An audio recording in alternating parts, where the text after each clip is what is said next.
with at least 100 passes. The cover of the Pittsburgh Tribune featuring Big Ben, the Big Hurt. Pittsburgh still got the win in St. Louis, 12-6. They are now 2-1. So here's the Steelers' schedule over the next 8 weeks. Yes, that's what I was looking for. Ravens, I have it right here for you. At Chargers, versus Cardinals, at Chiefs, versus the Bengals, Raiders, Browns, and then a bye. Can the Steelers make the playoffs with Ben out 4 to 6 weeks, Stephen A? And I'll give you this. They can. Thank you so much. Yep. They can, Skip Bayless, but they're in trouble. Here's why. Cincinnati is running away in the regular season. That was a spectacular performance by A.J. Green yesterday. We know this. Andy Dalton was pretty good. Andy Dalton was pretty good, and Flacco and those boys weren't able to finish the deal. He just doesn't have enough weapons, even though that bad man Steve Smith did show up. He was bad yesterday in a very good way. Having said all of that, when I look at the Steelers' schedule right now, I'm thinking about a Michael Vick, who had the worst QBR in the NFL last year for any quarterback that threw at least 100 passes. And I'm thinking about the Steelers' schedule. You got a desperate Ravens team who's on the brink if their season is not over already. I'm not sold on the Chargers, but that is on the road as opposed to at home. Then you've got the Cardinals, who may be some folks' Super Bowl pick, to be quite honest with you, because they're that big time. Especially with Carson Palmer as your quarterback. I think their record is now 16 or 17-2 when he's a starter in the Bruce era. All right, so you've got that, and then you've got the Chiefs on the road. So over those next 4 games, I anticipate that the Steelers will lose at least 2 of those games. Since it's 2 of those games, and they're, 2-1 right now, they would be 4-3 heading into Week 8. And that is where my concern lies, because I think by that time, it's entirely plausible that the Cincinnati Bengals can end up being, at the very least, 6-2 at that juncture. And I don't know if the wild card is going to be able to come out of the AFC North. I'm still not losing my hopes about the Steelers making the playoffs, but my prospects of them winning the division has drastically diminished simply because of Michael Vick. Even though Michael Vick, I still believe in him compared to at least 10 other starting quarterbacks in the NFL. The fact of the matter is it's a huge, huge drop-off from Big Ben Roethlisberger to Michael Vick. Now, if you're the Steelers, you can get the running game going. Le'Veon Bell, D'Angelo Williams, the combo of the two. If you're an Antonio Brown, you can do some things in special teams, not just as a receiver. Also, there's a deep threat because we all know that Michael Vick has an arm. So he can make some things happen, plus he can make some things happen with his feet. That's why I'm not saying they're going to completely fall off the wagon, go 0-4, 1-3. But I just believe that you don't have Big Ben Roethlisberger there and then lose him, and suddenly you're not going to have a precipitous drop-off. That's where my mentality is right now, Skip. I still believe they will make the playoffs, but I have serious doubts as to whether or not they're going to be able to win the division crown, because I think by the time Week 8, 9, and beyond comes up, and they play the Bengals that 5th game, which is when Ben Roethlisberger conceivably could come back, even though he could be gone for that week as well. I just believe that by that time, the Cincinnati Bengals will have built too big of an edge, and that's my concern. Are you ready to crown the Bengals in the North? No, I'm not. No? I don't trust them. I don't trust them. But they are the best. They are the best team right now. They are the best team. I got to look at their schedule, too. But I'm pretty close to that because I don't think the Ravens are coming back, and I don't know if the Steelers can win. It depends on how soon. Like, say, for example, I'll tell you this. I'll crown the Bengals AFC North champions if Big Ben Roethlisberger is going to be out for more than 4 weeks. Okay. Michael Vick needs to stay healthy, too. They need a backup for him. No question. Absolutely. But of those 4 games, if all we're talking about is those 4 games, I still think the Steelers have an outside chance. Okay. Before I answer Molly's question, allow me to say that I picked the St. Louis Rams to win this game yesterday, and I was dead wrong. I bet on Foles gold. Not Fool's gold, but Foles gold. Because I bet on Nick Foles. Hold on, Elizabeth, I'm coming to join you. I know. Is this Skip Bayless admitting? Yes. Hold on, I remember him celebrating my elevated, knowledge about the game of football. And he said, now, if you could just get your picks right. Okay. And is this Skip admitting? I always admit. Wow. I always admit. I haven't had to admit any this year. I'm just touched. So really? Yeah. Okay. Okay, sure. So the point is that Foles gold was a bad pick by me, even though his QBR wasn't terrible yesterday. But the point was they had 10 chances to win that game, and they couldn't convert a 3rd down. they went 2 for 10 against the Steelers defense that I think has suddenly caught fire. Remember the debacle in the preseason against Buffalo when they got wiped off the map by the Buffalo Bills? It actually said more about here come the Bills than there go the Steelers defenders, because they played great yesterday. 2 for 10 on third down. It's at St. Louis. I know they don't draw very well, but the crowd they did have is you'd think it'd be in their corner. I guess it wasn't, and you lose 12-6, and you have 10 chances to pull that game out. Okay, now back to the question. I am not giving up on your Steelers. You're close. I'm not close.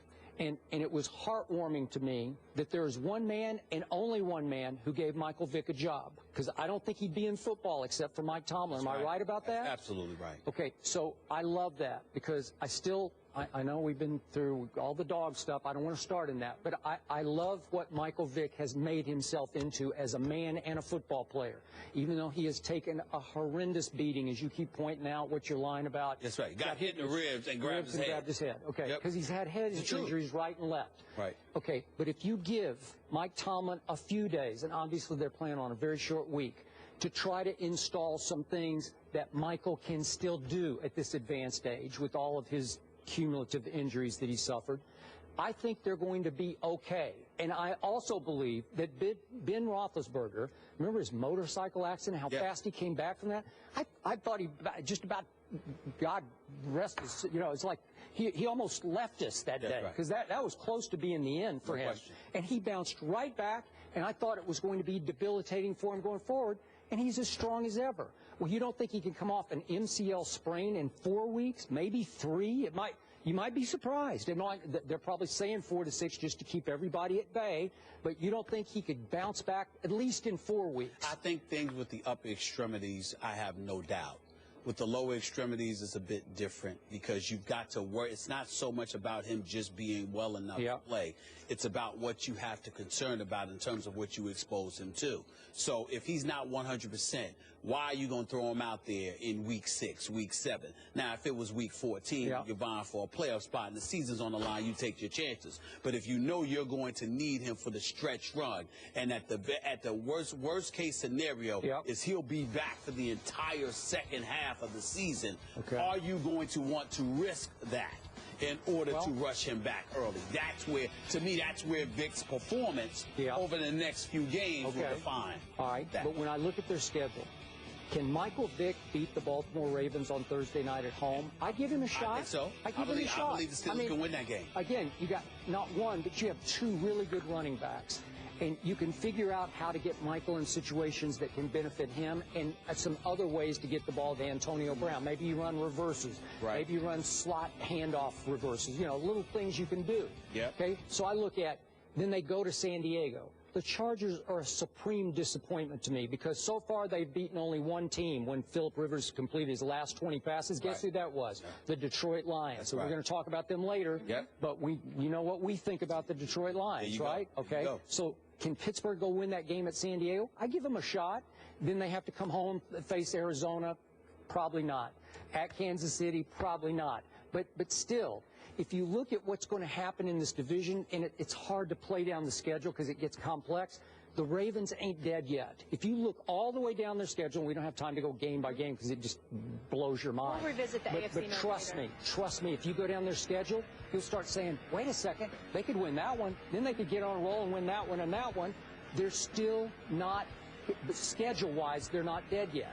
While Cincinnati, at 3-0, looking like the world beater that they are, they have Kansas City and Seattle at home. Are you sure they're going to win both those games? Because I'm not. They're definitely going to lose one of them. All right. Okay, they're definitely going to lose one of them. Then they go to Buffalo. You give them, I'm going Buffalo all day on that game, because Buffalo is serious business on offense and defense. Well, Tyrod Taylor has shocked me. He's been sensational. The only thing Buffalo has done wrong so far this year is they played Tom Brady at home. That's the only thing they've done wrong. Other than that, they're just wiping people up here. So, again, Can Cincinnati go up there and win? I don't think so. So they're going to start to drift back to the pack. Then they have to go to Pittsburgh after a bye week. Well, here you go. So all of a sudden this division will be up for grabs. Now, I'm with you. It might be difficult for a wild card team to come out of here.